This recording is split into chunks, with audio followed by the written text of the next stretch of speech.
So one of the things I hear very often is, I can't come to yoga, I can't touch my toes.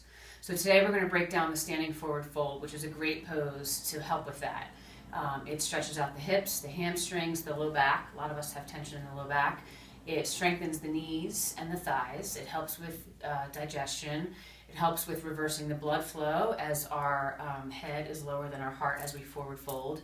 It's just a great pose. I recommend doing it once or twice a day, maybe for 5 to 10 breaths, just to lengthen the whole back side of the body and getting you closer to touching your toes. Yoga is not about touching your toes, but it's what we hear and it's what people think. This is a great pose to kind of get you closer to, folding more, stretching out the whole back side of the body and feeling really good. So I like to do it with my knees bent. It feels really good. So I'm going to show you a side shot. Your feet are hip width apart. You're going to start to bend into the knees, and I like to bring my chest to my thighs to start. So you're going to bring your chest to your thighs, bend the knees a lot, and then you can just let your arms kind of dangle.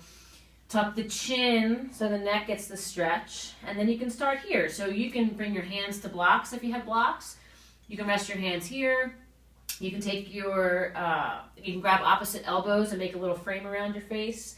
And then take a couple breaths there, right? Pressing through all 4 corners of each foot.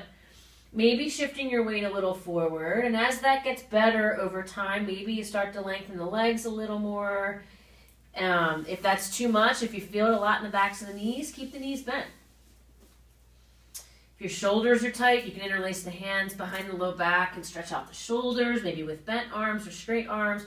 But again, you're just working the whole back side of the body and trying to relax, right? Tuck the chin, soften, relax the neck, and take maybe 10 breaths here.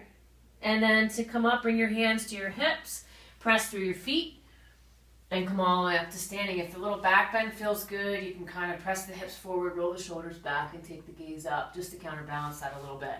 But practice that a couple times throughout your day. Like I said, first thing in the morning is great. If you sit at a desk all day, even better. You can take a couple moments and do that. And maybe before you go to bed. And over time, it'll feel great. So have a good day.